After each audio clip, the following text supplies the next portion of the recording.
UFC Fight Night, those Anjos versus Fiziev. In the lightweight division, we got 13 fights on the entire card. I think a few fights were canceled, so now it is only 12 fights on the card. We got Ronnie, Saidyokub, Kakhramonov, Karl, Roberson, and Kennedy Nzechukwu, Tresean, Gore, Cody, Brundage, Courtney, Casey, Antonina, Shevchenko, the sister of flyweight champion Valentina Shevchenko. We got Ricky Turcios, Aiemann, Zahabi, Nunes, Cynthia, Calvillo, Jamie Mullarkey, Michael Johnson, and we got Sherman, Vanderaa on the main card. I don't know why. Denis, Tiuliulin, however you say the name. Tiuliulin. I mean, that's a weird name for me. I'm just going to say Denis Tiuliulin. I mean, maybe that's how you say it. Jamie Pickett, Nurmagomedov, Douglas Silva, Andrade, Arman, Petrosian, Caio, Barrio, and Rafael dos Anjos, Rafael Fiziev. But as usual, full card predictions. We're going to make a separate video on our confident picks as well. But before we get into those predictions, I want everyone to put their full list of every single one of these fights, all 12 fights on the card. Put them on the actual prediction video, and anyone out there that down below in the comment section can get 11 out of 12 of these predictions correct, I will send you $50 on PayPal or on Venmo, and I'll give you a full month of all of my UFC, Bellator, and PFL bets. All you gotta do is put the last name of every single person on this card that you think is actually going to win. So go down in the comment section, put down your predictions for literally every single one of these fights, because it's literally free money. I mean, there's no risk to doing it. You just put them down there. If you win $50. If you lose, there's really no risk. And also, if you guys want all the bets we will be making for this card, go to the last 10 seconds of any one of my YouTube videos and click the Bird MMA logo on the left. But with all that being said, good luck to you guys on your predictions. See if you guys can make some money. But we go on to the first fight here in the UFC's bantamweight division. Ronnie and Saidyokub Kakhramonov in the bantamweight division. Two guys I think can definitely make a run in the top 15 of the bantamweight division if it wasn't as stacked as it is right now. But these are some guys that have many years to improve, especially in the striking, because mostly Ronnie and Saidyokub Kakhramonov are more used to taking their opponents down, looking for the submission, ground and pounding, guillotines, TKOs, or whatever the case may be. They're just looking to get the fight down, ground and pound, takedown, and win the fight that way. But we've seen the striking advantage for this fight, and I do think it goes to Ronnie Lawrence. I mean, Saidyokub is good. Saidyokub is a pretty decent striker. He has a few knockout wins outside of the UFC against undefeated Askar right there, and plenty of other knockout wins. But after watching the last fight with Ronnie Lawrence and Mana Martinez, I mean, the striking looked very crisp.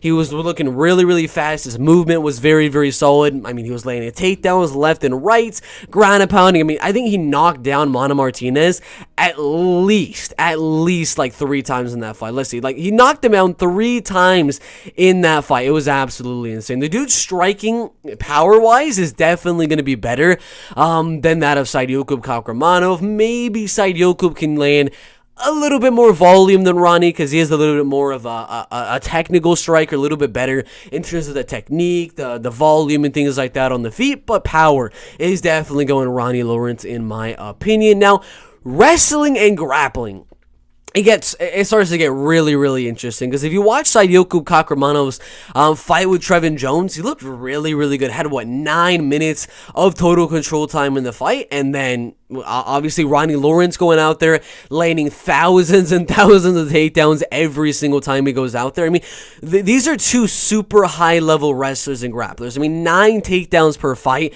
for Ronnie Lawrence, and I know a lot of the other prediction channels are going to be out there saying Ronnie the Heat Lawrence is going to go out and take down Saidyokub Kakhramonov for 3 rounds. He's going to out wrestle and just grind to a decision or something like that. I'm not really thinking that. I think Saidyokub is competent enough on the ground and in the wrestling and grappling to be able to defend the takedowns of Ronnie Lawrence. Ronnie isn't a high school wrestler, isn't a college wrestler. He's just a guy that learned wrestling just based off of the need to have it in MMA as well. So I don't think this is going to be a wrestle fest. It might be a little bit like Arman Tsarukyan versus Mateusz Gamrot, where we'll see some scrambles here and there, some really good get-ups, some takedowns, but not really any control time for either guy. I see this being a 3-round strike fest. Saidyokub will win a round based off the kicking game and landing a little bit more volume, but I think Ronnie will land a few takedowns, which will count toward the judges a little bit, and then he'll land the harder shots in the feet as well. So it's a close one. It is a very, very close one. Could definitely go either way, but I think it's going to be 3 rounds of striking, and I lean a little bit towards Ronnie Lawrence there, especially because, even with how close the fight is going to be on the feet, Ronnie has the opportunity, because he's just so active with his takedowns. If the round is really, really close on the feet, lands a takedown, just starts going ham on ground and pound, he can easily steal the rounds that way as well. So I'm going to go Ronnie Lawrence. I'm not 100% super confident on him, because he is facing another good wrestler with a little bit more volume and a better technical striking attribute. So it is close. It is like one of those coin flip type of fights, like the betting odds, I believe, do have it. Could go either way. I'm going to slightly lean towards a Ronnie Lawrence by a 29-28 decision. Kennedy Nzechukwu and Karl Roberson in the light heavyweight division. Karl Roberson, 9 wins, 5 losses, not doing too good. Got submitted by Marvin Vettori, got submitted by Brendan Allen, got knocked out by Khalil Roundtree. I mean, this dude just keeps on getting finished over and over again. He has not had a good run in the UFC, but finally he's getting another guy who's also kind of on a little bit of a losing streak, but that kind of has been the case his last two with Brendan Allen and Khalil Roundtree. But this seems like a winner-go-home scenario. The loser of this fight, off to Bellator, off to PFL, to win the $1 million, whatever the case may be. Well, let's talk advantages, disadvantages, where these guys are going to win. Karl, I mean, honestly, not a lot of people like to think of him as being a really, really good striker or anything like that, but he's pretty decent on the feet, in my opinion. He actually rocked Glover Teixeira in their fight on the feet, looked very, very good in doing so. Had the better striking against Roman Kopylov, took the fight down as well. I mean, he's legit in the striking. He just never really shows it, because usually he's looking to eventually, get the fight to the ground, look for the submission and things like that. But for this fight with Kennedy and Nzechukwu, Karl needs to just put on some heavy pressure. High guard, defend the big hooks of Kennedy and Nzechukwu, close that distance, and mix in the wrestling and grappling. When I originally saw the fight, I mean, looking at the 3 last losses of Karl Roberson, I was like, Kennedy's taller, he's lengthier, he's a little bit younger. I bet the UFC probably wants him to win, whatever the case may be. My original prediction was going to be like Kennedy and Nzechukwu going out there, landing some big shots, knocking out Karl Roberson, but I've been thinking about it a little bit. I think Roberson's going to actually keep the fight very, very even on the feet. Keep it dead even.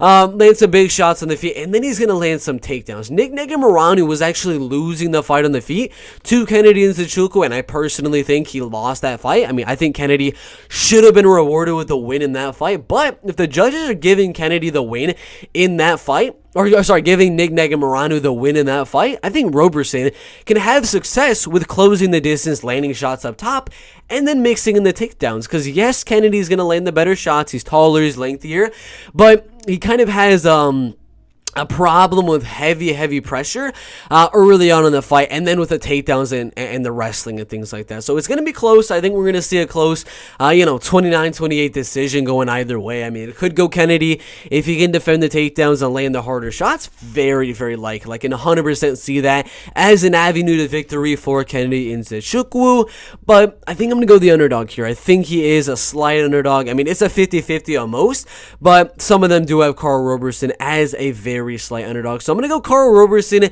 the slight underdog, by a 29-28 decision right there. Cody Brundage and Tresean Gore in the middleweight division. Tresean undefeated until he fought Brian Battle, who is actually moving to the UFC's welterweight division, which I thought was very interesting. Same height and then a 3-inch reach advantage for Tresean Gore. Now, I've seen a lot of other predictors talk about this. I've even talked about this in previous videos. The way Tresean Gore wins comes down to what Tresean Gore comes out there Is it going to be the Tresean Gore that should be named Tresean Woodley, and he's just going out there, high guard, tap, stay in a range, tap, stay in a range, not really doing anything? Because if the Tresean Tyron Woodley Gore goes out there in this fight, dude, I'm betting all my money on Cody Brundage to go out there and, you know, land similar volume to Tresean Gore and mix in the takedowns. Cody Brundage, that's just a way of winning. If Tresean Gore is just really timid and he's just literally acting like Tyron Woodley in the fight, Cody Brundage has an easy path to victory. Is have him be timid, have him stay at range, go in with a big flurry every now and then, drop a single leg, get some control time, some takedowns and things like that, and win the fight. It really comes down, it's not Cody Brundage's fight to win, it is Tresean Gore's fight to lose. What Tresean Gore is going to come out there? The Tyron Woodley fighter that's just, you know, waiting to the end of the round and then he starts throwing a little bit? Or is it going to be the Tresean Gore that is landing leg kicks, that is landing body kicks, front kicks, coming forward, looking for left hooks, overhands, uppercuts, and really putting on the pace and throwing volume? What Tresean Gore is going to come out there? So you can't be too confident with him, but I assume his coaches are freaking yelling at him right now in his fight camp to not be like Woodley, to go out there and pressure Cody Brundage. You're going to be focusing on takedown defense. You're going to be focusing on his entries, coming into that range of Cody Brundage, landing some shots, getting out, going in, getting out, over and over and over again. That is the game plan to Tresean Gore. He has the reach, so it's not necessarily he has to put on a crazy pace and come forward on Cody Brundage for 3 rounds, but he does need to push the pace a little bit. He can't just stay back. I mean, he can't be on the back foot for the whole fight. There has to be some portion of the fight where he's on the front foot, just looking to jab, 1-2, pressure forward, leg kick, body kick, pressure forward, and then when it's needed, take that double step backwards, get out of the range of the takedown for Cody Brundage. So I think there's a clear path to victory for Tresean Gore. If I was Tresean Gore, I can give you all the secrets to easily win this fight. I mean, I have the formula for you. Just will you choose to use the formula? I think he will. I'm not confident in it because you never know with Tresean Gore. He didn't really follow through on a very good game plan in his last fight. But we shall see. I'm going to go Tresean Gore by a 29-28 decision. 1 round will go Brundage. Eventually, he'll find a way to close that distance and land a takedown. Other 2, I'm going to go Tresean Gore. The odds on this one, I mean, there's so many 50-50s on here, but as close as they can be. -113 to -113. Literally a coin flip fight. I'm going to go Tresean Gore by a unanimous decision. Antonina Shevchenko versus Courtney Casey in the flyweight division. Again, this is women's MMA. My prediction here is not like, oh, for sure I'm going Casey, for sure I'm going Shevchenko. Probably one of my least confident picks of the card. I'm just gonna lay it out to you. I'm gonna go Antonina Shevchenko. She is a little bit taller, she's a little bit lengthier, and she's the better striker.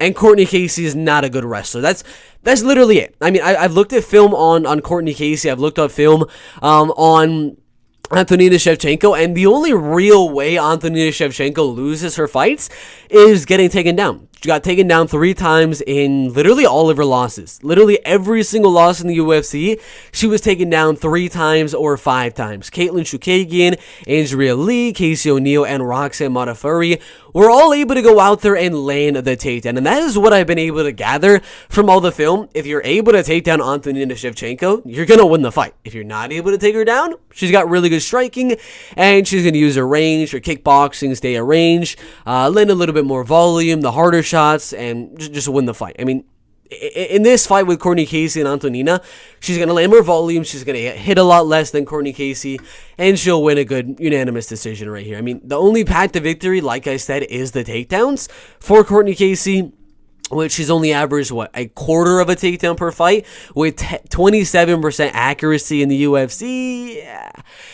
That's not good. That isn't really that good. So I'm going to go Antonina Shevchenko. I'm not confident because it is women's MMA, but like thinking about it logically, it should honestly be a confident pick. But I never really have women's MMA fights as confident picks. But you know, she's better pretty much everywhere. The only path to victory is something Casey is not good at. So I think this is a tailor-made matchup for Antonina Shevchenko. I'm going to go Shevchenko by a unanimous decision. Aiemann Zahabi and Ricky Turcios in the bantamweight division. Ricky is 29 years old. He is taller and he is lengthier. I'm going to give you the prediction right now. Ricky Turcios. You're going to watch my confident picks video later. He is very high on that list. Ricky Turcios is going to win the fight. He throws more volume. He has the better wrestling. He's got the better grappling. He is taller. He is lengthier. He is faster. And then, yeah, you know, the power advantage could go Aiemann Zahabi. Aiemann is a very, very powerful guy. Knocked out Draco Rodriguez bad in the last fight with that overhand right. And has technically got a finish in almost every single fight except for one against Reginaldo Vieira inside the UFC. I think this fight goes to a decision. I don't see Aiemann Zahabi necessarily getting knocked out here. But Turcios, man, I mean, you want to see the UFC stats on Ricky Turcios. I watched his fight with Brady Heisen. I've watched his Contender Series fights. I mean, I've watched so many fights from Ricky recently because they're just such entertaining fights to watch. This dude throws way too many punches, like 7 strikes per minute. 7 strikes per minute he is landing, which means he's probably throwing about 15 strikes a minute. That is insane volume for Ricky Turcios. Again, I'm going to give the striking advantage to Aiemann Zahabi, but I think Ricky Turcios should have no problem going out there, landing the more volume, landing more kicks, more punches, putting on the pressure on Aiemann. You know, maybe he does get a late finish, but I'm going to go 30-27 Ricky Turcios. I mean, his nickname should not be pretty. It should be Ricky Volume Turcios or Hadouken Turcios. Ricky Turcios by a unanimous decision. Cynthia Calvillo and Nina Nunes in the flyweight division.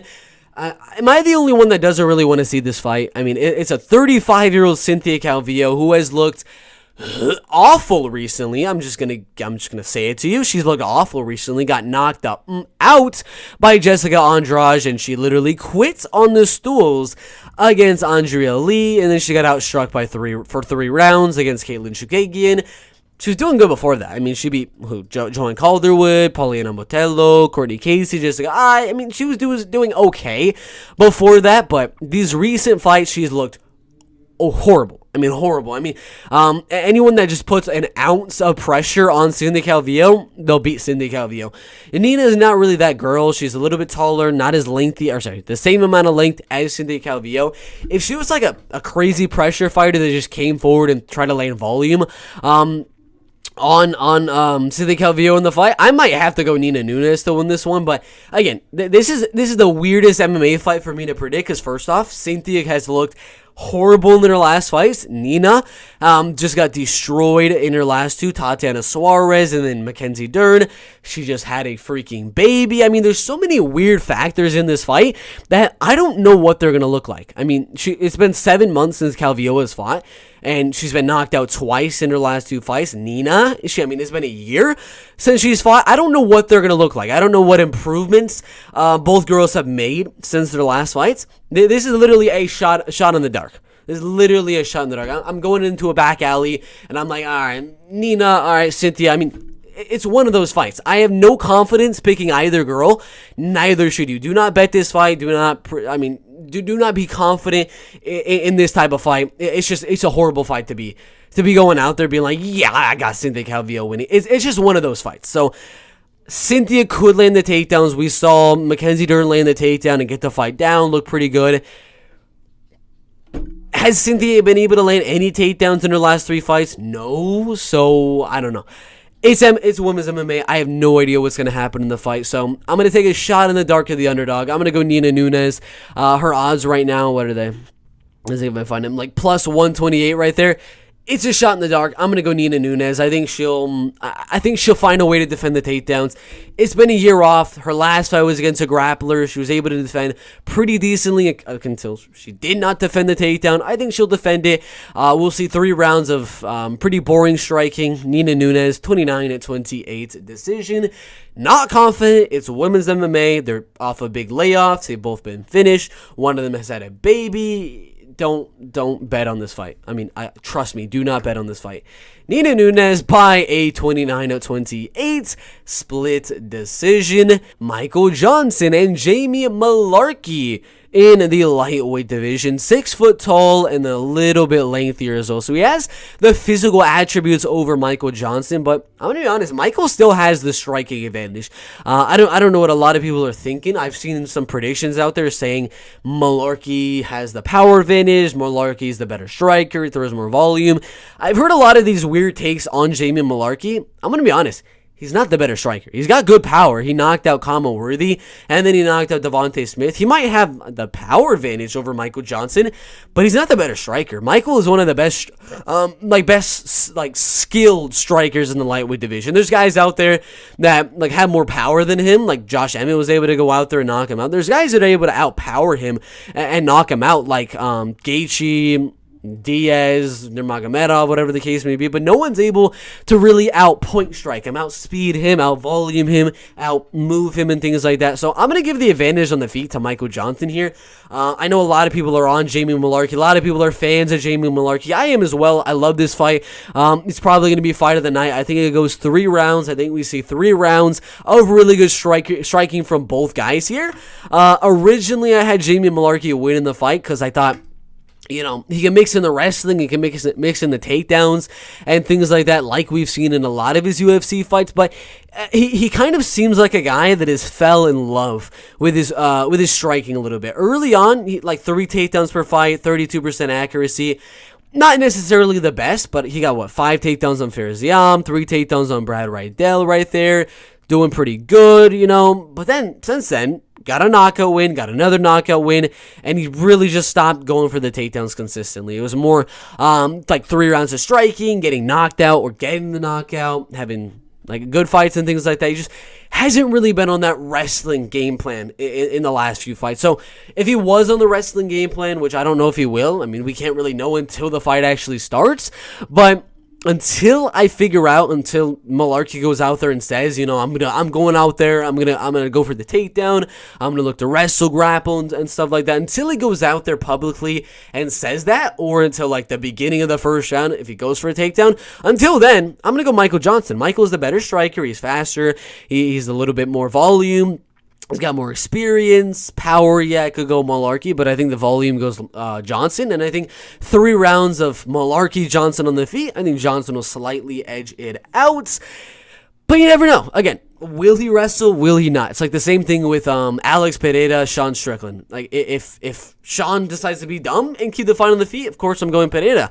And that was my prediction. Same thing here. Mullarkey decides to be not really that smart and decides to strike with Michael Johnson. I think he'll lose a decision. So I'm going to go Michael Johnson by a 29-28 decision. I think Mullarkey will rock him in one of these rounds, and that will be the round he wins because he does have the power advantage. But overall, I'm going to go Michael Johnson. 29-28. Unanimous decision as I believe this is the 3rd underdog we have in the card. We got a lot of underdogs on this card, but I am going to go, if we can find it, the 2-1 underdog, Michael Johnson, by a 29-28 decision. Jared Vanderaa and Chase Sherman in the heavyweight division. Chase, garbage. He's on a 4-fight losing streak. 2 good guys, top 15 caliber guys, Andre Arlovsky, Parker Porter, Jake Collier, and then Alexander Romanov. But he's smaller here. He's not as lengthy as Jared Vanderaa. He's not as good of a striker as Jared Vanderaa. He's not that good of a wrestler as Jared Vanderaa. Not as good of a grappler as Jared Vanderaa. I'm going to be honest. Jared Vanderaa is literally better everywhere. We saw this fight with Justin Tafa, which proves to me he's going to have some good striking. I wasn't really able to use it in his most recent fights. Freaking Alexander Romanov. Of course, you're not going to be able to use your striking. Andre Arlovsky, he was able to use his striking and arguably won that fight. And then his last one right there, Alexei Oleinik, wasn't able to show the striking. I think he actually has the striking advantage over Chase Sherman in the fight, and if he needs to, he can land the takedown. Landed a good takedown on Alexei Oleinik, got reversed, But if he's able to land the takedown at least, should be able to land at least 1 or 2 on Sherman. If not, he still has the striking advantage as well. So I am going to go Jared Vanderaa to win this fight. We'll go with decision. Andre Arlovsky, Parker Porter, things like that. They're both kind of low-level heavyweights, not really with the best finishing ability. So I think the fight goes all the way. Pretty boring. Tip-tap heavyweight 3-round fight. Vanderaa by a unanimous decision. Jamie Pickett and Denis Tiuliulin in the middleweight division. Correct me if I'm saying that one incorrect. 33 and 34 years old. A little bit taller and a little bit lengthier for Jamie Pickett right there. Jamie is a little bit more experienced in the UFC, fighting Nzechukwu, Jordan Wright, then beating Loreno Staropoli and Joseph Holmes. So he's been doing pretty decently against UFC fighters. He has a record of 0-1, 0-2, 0-4. He has a record of 2-6 or 2-7 or something like that. So he hasn't really been doing too good in the UFC against UFC caliber guys, but this isn't really a UFC caliber guy. Denis Tiuliulin is not really, in my opinion, a guy that should be in the UFC. This is one loser of this fight. Off to the G Leagues, off to Bellator, whatever the case may be. Denis puts on good pressure. He's got good volume. He's able to go out there, just pressure forward and throw bombs, and he's able to land and get the knockout. He has a lot of knockout wins on his record, so that is a path to victory. It's not wrestling, it's not grappling, it's not kickboxing. It's literally just bum rushing Jamie Pickett and throwing bombs. That is the way Denis Tiuliulin wins this fight. The way Jamie Pickett wins, do what he should do. Stay at range, use his height, use his length, stay at range, jab, 1-2, body kick, leg kick, body kick, leg kick, body kick, leg kick, jab, 1-2, body kick, leg kick. I mean, make a song, I don't even care. That is literally the strategy for Jamie Pickett. And as Denis Tiuliulin starts to impose his game plan of coming forward, walking down Jamie Pickett, and looking to throw bombs and get the knockout, as he's doing that, either you're going to have some really good movement and some really good juking skills to get out of the way of those big combinations, or you're going to have to counter with a double leg. As Denis is coming in, as he's throwing those big shots, counter with a double leg takedown, get a little control time and things like that. That is the game plan for Jamie Pickett. That is the game plan for Denis Tiuliulin. Literally, Denis, pressure forward, look to land a bomb, and knock out Jamie Pickett. Jamie, stay away from that bomb. Let's keep on moving around the cage, kickbox with Denis Tiuliulin, and mix in takedowns as he is coming in. All that being said, I'm gonna go Jamie Pickett. I think he'll be able to kind of work in the game plan that I just suggested, and he should be able to win this fight by a unanimous decision. Nurmagomedov versus Douglas Silva de Andrade. In the bantamweight division, he's not related to Khabib. Anyone out there is not related to Khabib. All right. 37 years old, 30 years old. Height advantage going Saeed. Reach advantage going Saeed. And striking advantage going Saeed. For anyone out there saying that Saeed Nurmagomedov is a crazy wrestler, crazy grappler, because he's out there going with a Nurmagomedov last name, shut up. He's not a grappler. He's not really a wrestler. He does have a really tight guillotine that he used in his last fight with Cody Stamen. He used it on the regional scene against Anderson Dos Santos, another UFC fighter as well. And he's just, that's really his only submission. Arm bars and guillotine. So if that tells you anything, those submissions are where you are on bottom position. So no, the game plan for Saeed is not to lane the takedowns. It's not the Khabib smash. He's not related to Khabib. All right. He's taller, he's lengthier. Power-wise, you got to give it to Douglas. I mean, Douglas is just insane with the power. The man beat Marlon Chito Vera. The man has beaten so many high-level fighters, and he's fought so many high-level guys. It's absolutely insane. I mean, the UFC is just giving him the killers of the bantamweight division. Zubaira Tukhugov, Rob fought Marlon Vera, Piotr Yan, Henan Barao, Lerone Murphy, and things like that. I mean, it's been absolutely insane. But after all of those murderous rows of fighters that he went on with that little up and down streak, went out there and starched Gaetano Perello with that left hook, and then he just landed some huge shots on Sergey Murazov, and then he submitted him in the second round. The fight with Sergey Murazov leads me to believe that, Saeed Nurmagomedov is not finishing this man. This dude is unfinishable. I mean, Douglas Silva de Andrade, I don't know how he did not get finished by Sergey Murazov, but I don't know.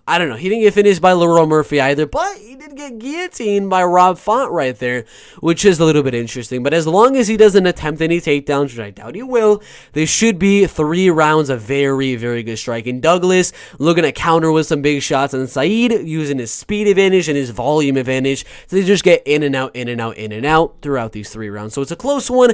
I'm going to have to go Saeed Nurmagomedov. He's a little bit more technical. He's a little bit faster. He's taller, and he is lengthier. I think he Stays away from those big, powerful hook shots, uppercuts, overhands, and things like that. Stays away from that type of stuff and just goes in and out, straight down the middle, using the kicks at range and things like that. I'm going to go with Nurmagomedov, Khabib's cousin. No, he's not. He's not related to Khabib. I'm going to go him to win this fight by a unanimous decision. Caio Borralho and Arman Petrosyan in the middleweight division. Now, this is an amazing fight. These two guys, the winner here is getting a top 15 fight. I guarantee you. Maybe they won't. Maybe they won't. I mean, Caio Borralho is on his second fight in the UFC. Arman Petrosyan is also going to be on his second fight in the UFC. I don't care. Give these guys a top 15 fight. These guys are such good prospects for this middleweight division. It is absolutely insane. Arman went out there, was able to defend takedowns against Gregory Rodriguez and just land some crazy big shots. His kicking game was absolutely amazing. His striking was absolutely amazing in that fight. I mean, this is one of the best strikers in the middleweight division I have seen in a while. He landed double the strikes on Gregory Rodriguez in the fight, was able to eat strikes on the feet as well, able to survive. I mean, that fight was an absolute banger, and Arman ate everything from Gregory, came back and landed double the strikes, and was able to defend the takedowns pretty well. He was only controlled for 1:34, which is insane. So anyone out there saying Caio Borralho is going to absolutely dominate this fight has not researched Arman Petrosyan. Arman Petrosyan is a future top 15 fighter. Caio Borralho is a future top 15 fighter. These guys are the future of this middleweight division, and Arman is a super live underdog. He's a super live underdog. He's more powerful than Caio Borralho. He's got more kickboxing experience than Caio Borralho. He's a little bit taller than Caio Borralho as well. He kicks better than Caio Borralho. Yes, jiu-jitsu goes Caio Borralho. The speed goes Caio Borralho. So it really comes down to, will Caio Borralho get the fight to the mat? Caio is a legit jiu-jitsu practitioner. He's young, was able to go out there against an undefeated Russian, Gagiomar Gagiev, an amazing wrestler and grappler.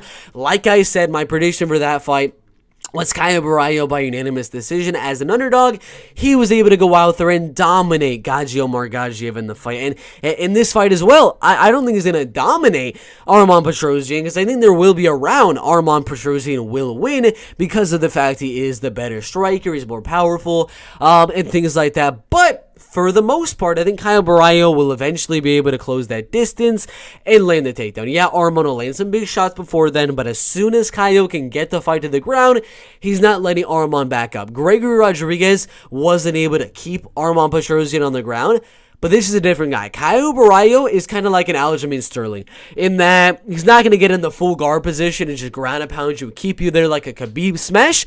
He's going to get your back, and he's going to hold that rear naked choke position, kind of like an Andre Muniz or an Aljamain Sterling. So it's a close fight. Arman is a super live underdog right here. Again, both guys will be in the top 15 in like a year, in my opinion. But I'm going to go Caio Borralho very slightly to win the fight by a 29-28 decision, winning 2 rounds, keeping the striking really even, mixing in the takedowns and submission attempts. Then the fight goes all the way. I'm going to go Caio by a unanimous decision. Rafael dos Anjos and Rafael Fiziev. We got the Rafaels attacking each other. The new Rafael and the old Rafael in the lightweight division. Same height, little bit of a reach advantage for Rafael Fiziev. Now let's talk advantages. We already know what the advantages are. Rafael Fiziev has the, I would say, power advantage. I mean, he knocked out Renato Moicano when they fought, and then he wheel kicked Brad Riddell when they fought as well. He definitely has the power advantage in my opinion. He has the Muay Thai advantage. He has the kickboxing advantage. He has the striking advantage. We all know that. But where does Rafael dos Anjos have the advantage? Number 1, cardio.